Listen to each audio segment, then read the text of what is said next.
Gata on opening the sutra. The Dharma, incredibly profound and infinitely subtle, is rarely encountered even in millions of ages. Now we see it, hear it, receive and maintain it. May we completely realize the Tathagata's teaching.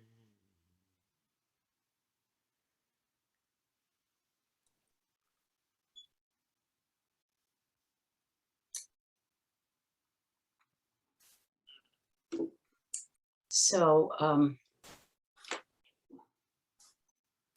I should say before I start, actually, let me pull this forward now, that I also endeavored with great enthusiasm to encourage Joel to exercise at Tassajara. And I would invite him on hikes when I went. And the most hysterical one was we were crossing the Narrows, which is this broad stream of water, but somehow I took the wrong turn, and in order to get to the other side of the pathway, you had to cross the Narrows, and there were these big stones sticking up from the water. And of course, Joel had never actually done anything like that. That's not true, actually.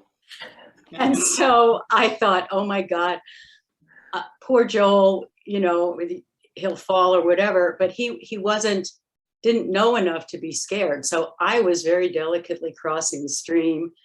And Joel just like Tinkerbell kind of bounced from stone to stone and came to the end. And it was really funny. It was really, Yeah, we've had tons of funny times. I'll just reassure Gerry that I'm now doing physical training and working with a nutritionist.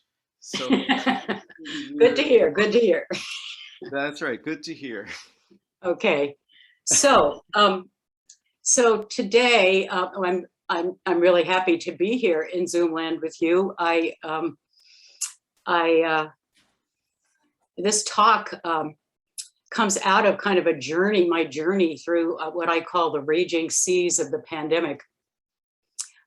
It's been challenging me over and over again. I understand impermanence, but not this. Sure, there's old age, sickness, and death. I know I can't hold on to anyone or anything, but how could my dear teacher die right in the middle of the pandemic and leave me without any guidance?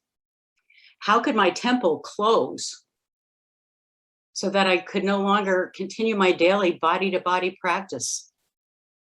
I hated Zoom at first. I had this hatred, this aversion.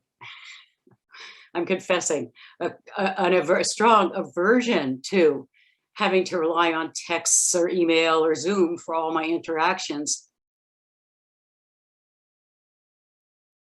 But then, after fighting it, after engaging in the battle with my big self, I started to recognize that this is it, and every day I would say, this is it. This is it.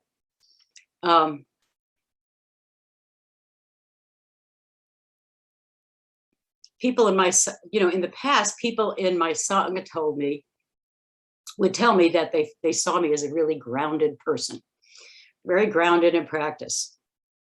But this person in the middle of the pandemic,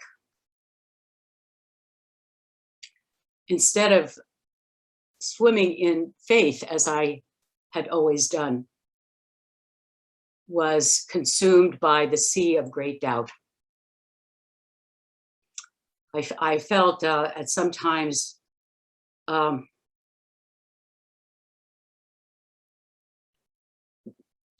sort of paralyzed or stuck trying to work with not self-judgment, but just being present, just taking it moment by moment, and then coming back to some aversion or some fear.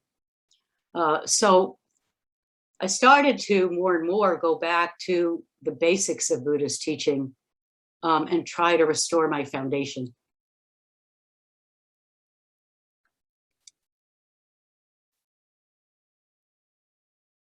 So one of the ways that has sustained me, and Joel mentioned, or in his introduction, was this weekly sitting group I've done for over 10 years. The group has long-term members and short-term members, and welcomes new people. It's a drop-in group. I never know who's coming or how many will be there.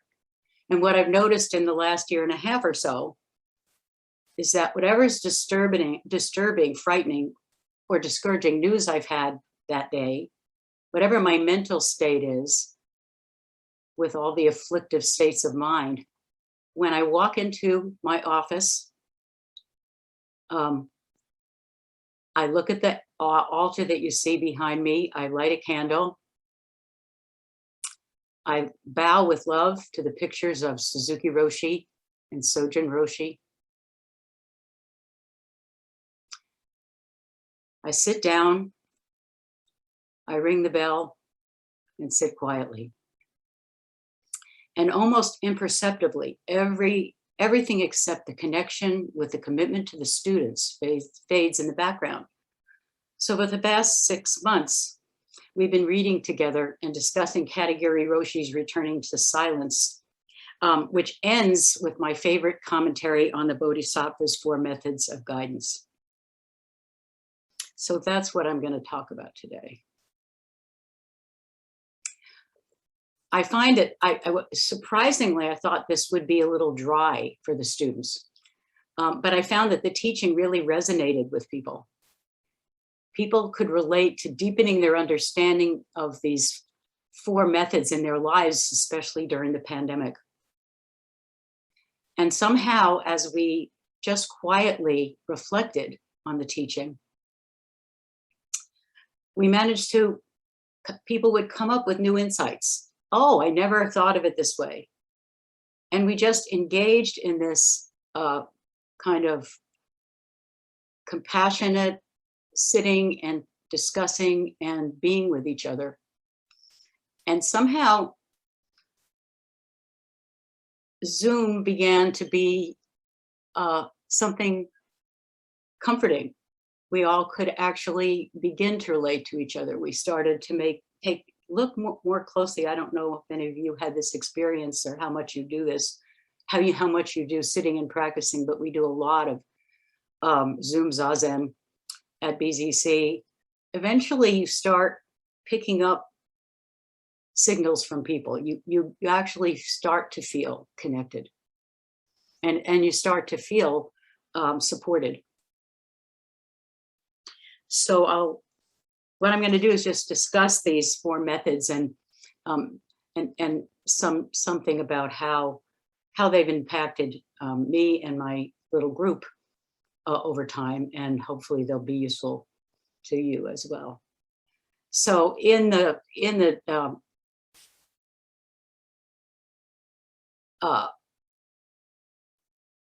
the translation that I was using originally was Kaz Tanahashi's translation of the Shobo Genzo version. And he calls the 4 methods of guidance: giving, kind speech, beneficial action, and identity action. In a different translation, they're called the 4 exemplary acts of the Bodhisattva: offering alms, using kindly speech, showing benevolence, manifesting sympathy. And in other texts, these are known as 4 wisdoms: charity, tenderness, benevolence, and sympathy.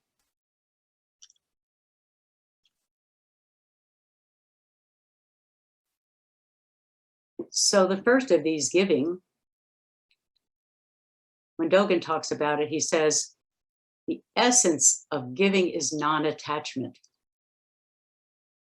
Suzuki Roshi says that it's a recognition that every existence in the world, every cultural work that we create is something which is given or being given to us moment by moment. We're creating something, and this is the joy of life. But this I is which is creating and always giving out something is not the small self, it's the big self. When you give something, you feel good, because at that time you feel at one with what you're giving. That's Suzuki Roshi. And Katagiri, interestingly, talks about, is very methodical and talks about the three methods, the three ways of giving.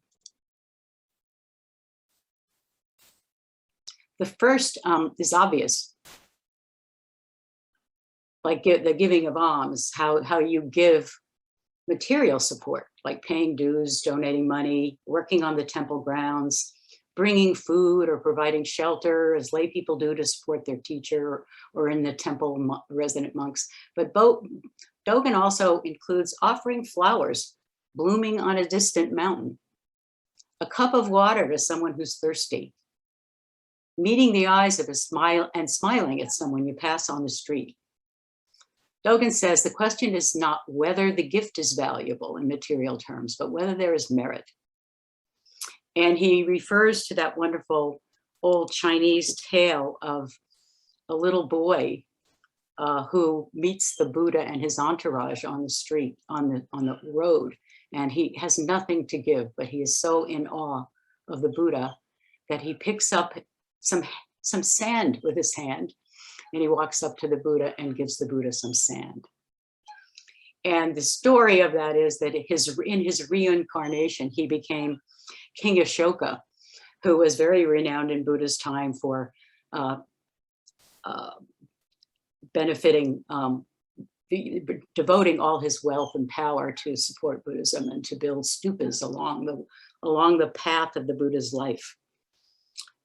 So if you go to India and do a Buddhist pilgrimage, you can walk along and go to Lumbini and go to Kushinagara and go to all the places that Buddha taught, and there are little stupas built by this little boy who gave Buddha a handful of sand. I just flashed on my grandson giving me a little cheese fish. And it's the biggest gift, the biggest gift, that little fish. So the other kind of teaching is Dharma teaching people to wake up.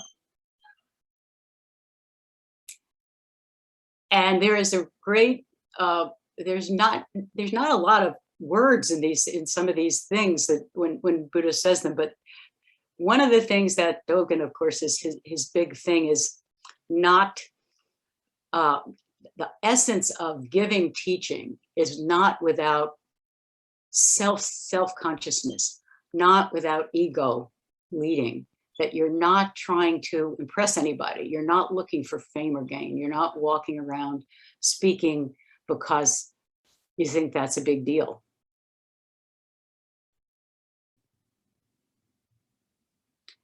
He says, these are not your teachings. These are just teachings. Dogen also says, when you leave the way to the way, you attain the way. So when you leave the teaching to teaching, the teaching is the way. At the time of attaining the way is always left to the way. When treasure is left just to treasure, treasure becomes giving. You give yourself to yourself and others to others. Katagiri says that when you give a Dharma talk, it's a great benefit to you because you get an opportunity to deepen your understanding. And that's really true. When you are asked to give a Dharma talk, you study way too much. You study way too much you could ever share during the Dharma talk. You you want to really know, you get through go this phase. I mean, Mary Mosine, just, I don't know if you know her, she's another one of Sojun Roshi's Deshi, but she talks about, she spends weeks gathering all these materials, and then, that when it gets close to the talk, she kind of throws them away and just stands up there. The third kind of giving is something I hadn't really come in Katagiri Roshi's book, Returning to Silence. I hadn't really thought of it that way, and I hadn't really come across it in another way. And it was very and people in my group were very interested in this. He said the third type of giving is fearlessness. And there are 4 kinds of fearlessness. Fearlessness arising from awareness of something omnipresent in the world. Fearlessness arising from perfection of character. Fearlessness arising from overcoming opposition. And fearlessness arising from experiencing the arising and ending of suffering over and over again until we're free from suffering. And I think this is actually, this resonated very much with me, that what I learned from my teachers was being able to go through life, watch them practice side by side with them, and watch them in their greeting each thing with deliberateness, calmness, tranquility, deliberateness, so that as, for example, when I was talking about the pandemic, as the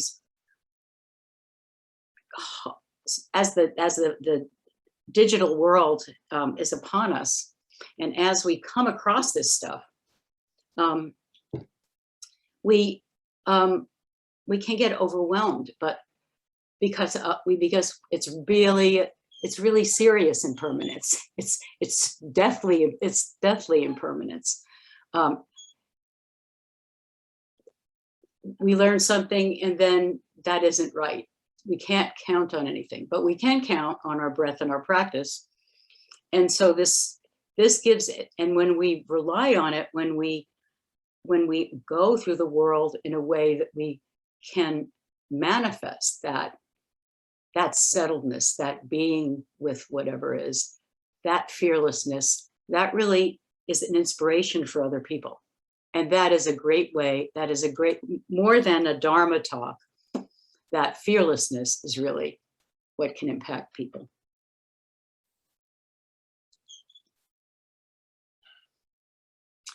The other points that were made, and I think Dogen and Katagiri both stress, is that there is some stepping back from giving in a certain way, that when you read a situation and you want to be generous and compassionate,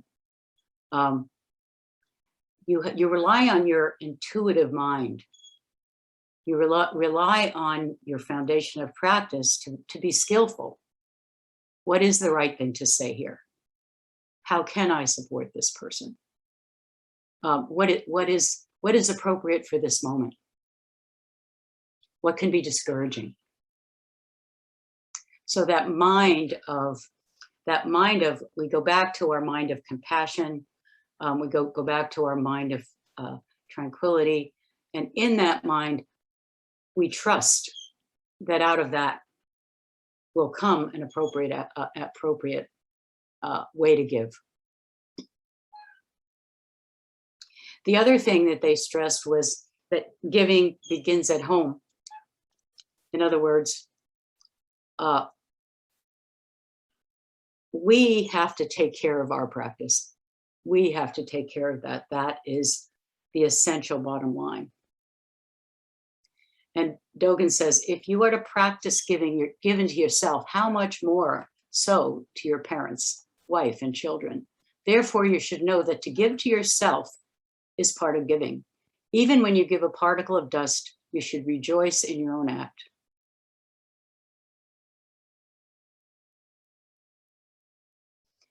And Katagiri stresses that the way that we take care of ourselves is being upright and cultivating and strengthening our character. He says perfection of character is something that makes us free from suffering. Suzuki Roshi urges us to be kind to ourselves also. So we have to take care of our practice. That's the basis of giving. So the second method of guidance is right speech. And Dogen defines this as when you see sentient beings, you arouse the mind of compassion and offer words of loving care. So much of our interaction, especially during these days spent mostly online and written interactions, people are suffering and highly sensitive.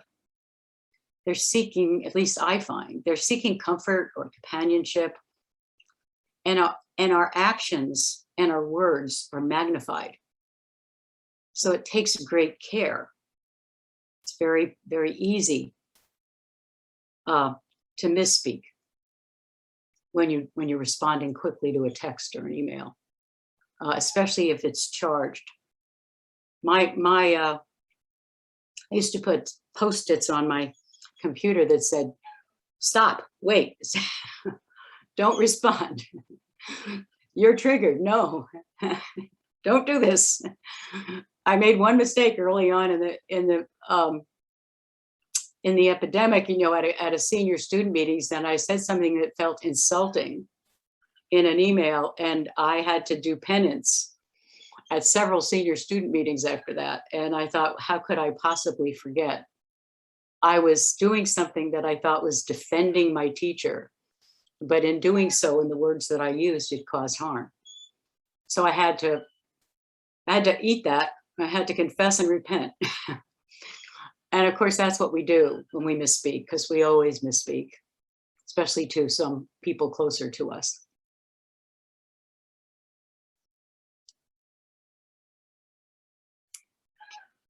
Katagiri says, he emphasizes that what's under our actions is the mind that produces the kind speech. This is the mind that sees each person as Buddha, capable of awakening, a mind that sees and understands how delusion and conditioning affect people's actions. Dogen says, praise those with virtue and pity those without it. I thought that was really kind of interesting.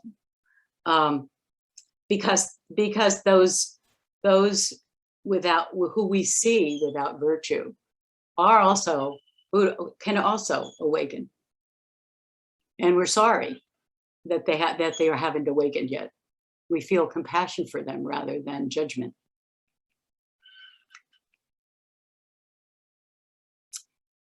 Katagiri says, if kind speech is offered, virtue will grow. Kind speech is the basis for reconciling rulers and subduing enemies. I thought that was very interesting. I was thinking about politics. Reconciling rulers and subduing enemies, the kind word, very interesting. Katagiri also differentiates between nice speech or ingratiating speech designed to gain favor, and skillful speech, which is offered as a gift to support people's awakening. He says, don't misunderstand kind speech, thinking it is working for this moment. If somebody gives us friendly, sympathetic words in order to help us, sometimes it doesn't work because we're not ready to accept them. That's what you say to your kids, right? You have to say, or your partner. They're not ready to accept the words. Even then, we should know that it's working. For this, we need compassion. If we use rough language and scold somebody, it is necessary that it be based on compassion. So even if we have to do correction, it has to be coming from a place of not being triggered, but a place of really supporting that person in their practice. And sometimes we do have to say things. As part of our Zen practice, if we become teachers, we see students, kind of repeating the same problems over and over again and asking the same questions. What do I do about this? What do I, and then sometimes you just have to say, stop. Stop. This isn't okay. But you say it with love. And if it's said with love and you feel love when you're saying it, that's not what you have to feel. That you have to find that love and support in you so that you can then say those words that are going to help someone and perhaps have an aha moment. This was a really big issue at BZC during the pandemic, because a lot of people used our listserv. And some people seemed to be on the listserv all day. I mean, I was starting to just erase the listserv because people were so lonely. But then we started to have really heated conversation. And some people insulted each other. And it started to be, and the quote unquote leadership, and I have the position of coordinator right now, the administrative position. We're kind of, what do we do about this? We haven't really had to deal with something like this. Obviously people are upset and triggered by the pandemic, but we have to stop this. And we ended up writing a post to one person reminding them of kind speech. And having to share that with everyone because there was such dissension in the ranks. People were really upset. They went to the listserv for connection and comfort. This dissension was really kind of causing, one person actually said he was going to leave if something wasn't done. So we ended up spending a lot of time with trying to develop a set of listserv guidelines that were adopted by the board and so forth, that we then made part of our listserv guidance. But it was, and a lot of the guidelines really talk about right speech. That we do not use provocative language. We do not accuse people. It was shocking to have to do that in a spiritual community, but that's what the pandemic did to us. And so it was really a learning experience for all of us, that we can fall so easily into this dysfunctional anger and controversy unless we are really diligent and vigilant and respond to it. So we all learned a big lesson with that. So the third method is called beneficial action. Dogen says that beneficial action is skillfully to benefit all classes of beings. That is, to care about their distant and near future and to help them by using skillful means. And he urged us, again, with an open heart that has no expectation of getting any reward. In the same way that we practice giving and speech, we don't use speech for self-advancement.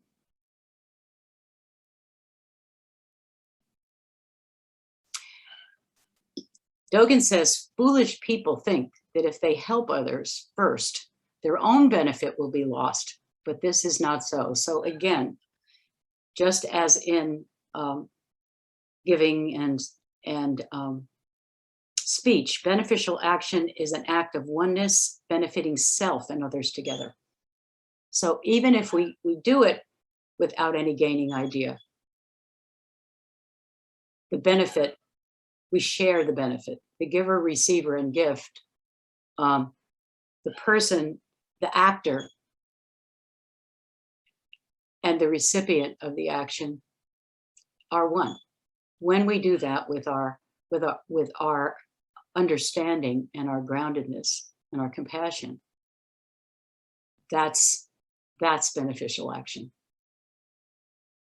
So when we had to write the letter, a post back to the person who was the most aggressive on the listserv, we tried to appreciate him and understand his suffering. We knew that he had suffering. We knew something about him. We knew he was had a very difficult life. And yet he was doing harm. So when we took action with that person, we did so not banishing him, but asking him to recognize the impact of his speech. So Katagiri makes the point that beneficial action is the fruit of giving and speech. It's kind of like the Eightfold Path. You start with right view, and then right thinking, and then right speech, and then right action. So that's kind of what he's saying. You have to perfect the others. You can't really work on your speech without working on what's going on in your mind, the mind that is speaking, the mind that is giving. He urges us to constantly give thought to how we can cause everybody, all sentient beings, to awaken to themselves, and beneficial action is to lead them through word or deed to the Buddha way. He talks about the importance of paying attention to detail. We should be on the alert for opportunities to act. At BZC, during the pandemic, a lot of new programs arose in order that were beneficial, that people felt that they wanted to give to other people. They wanted to manifest their practice, their generosity. And so some members decided they were going to continue to come and keep up the temple grounds. So we have garden day once a month. Other people started a homeless bag lunch program, and they get together, they make their sandwiches, somebody picks them up, and somebody takes them to the homeless shelter. A number of groups came together to study racism and examine where, as we as individuals and organization, could become more inclusive. Someone else is starting a climate change group. There's always something beneficial that we can do, even in these times, to help others. In the Wednesday night group, we talked about just when we take a walk on the street, noticing the people we meet, stepping in to help them. Had an experience of finding this young child running alone in my neighborhood, and about 3 years old, and I kind of stopped the kid and said, hi, where are you? Where's your mom? And we went to find her. We backtraced steps to where her mom was. Her mom was really thrilled to have her child back. But sometimes it's an older person who drops something. You can't pick it up.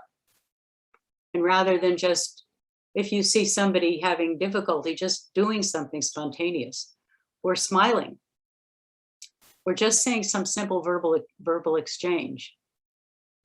Commenting on people's dogs is always good. Yeah, your dog is so cute, your baby's so cute. And there's an interaction. There's an action there. There's I see you. I am compassionate. I share your love of your dog. I'm joining you in your love of your child. And just having this kind of discussion really gave people a feeling like we have a feeling like we're not helpless here. The world is falling apart, but I can even take a walk, or go to the supermarket or something. And some little action can really impact somebody. It can change, somebody who's depressed and feels like nobody notices them, they're all alone and is desperate. Somebody smiling and having a conversation is, I matter, I'm noticed, I'm included. So this leads, I think I'm probably over time here, I know. This leads to the last of the four, which is really what I've been talking about with the last three. Called identity action. Dogen says this means non-difference. Non-difference from self, non-difference from others. Category says identity action means there's no difference between the object of our devotion and us. We're completely one. I immediately think of my two grandkids that are nearby. One is two and a half, and the other's just one. Just instinctively, of course, I was a pediatrician, so I love kids and I had kids. I instinctively get down on the floor. I completely get involved in looking at their little faces to see what's going on in those little faces. What are they saying? The older one speaks and can tell me various things that are going on in his little mind. And when I do that, there's only one thing happening. There's putting the blocks on top of each other, or climbing, there's hiding and finding. There's having play acting with stuffed animals, helping them to discover new skills. My great joy this week was teaching my grandson that when you count fingers, you actually count one number for each finger. And that we all had the same number of fingers. And there was just a joy in being 5 and if being 2.5 again. So of course I'm still a grandmother watching my grandkid and making sure nothing happens. But I'm also a 2.5-year-old playing with blocks. Category also adds, that it's also the same way with nature, taking care of nature. To be in nature and to be one with nature, you automatically take care of nature. That's another thing I do to feed myself just around my house. I just 2 or 3 times a day walk around my house and my yard. I look at the plants. All of a sudden, weeding has to happen. All of a sudden, one of the plants falls over and I have to put a support in it. These plants that aren't getting enough water, whatever. And that is just an act of completely engaging with those things. And all that's existing is that plant that needs a support. So to me, identity action, it means being fully present and curious about who and what we encounter moment to moment. Fully present with our actions, words, and deeds, moment to moment. My aspiration is to be able to intuit what's needed seamlessly and respond skillfully, being as much connected and in a sense of oneness as I can. And when I do that, I don't worry. When I do that, everything else falls away. I can be calm. I can find joy in simple things. So I hope that you will all practice the 4 methods of guidance with some consciousness at some point when you're down. when you're down and when you're afraid, when you're anxious, that you can really find that love and support in those actions. Thank you.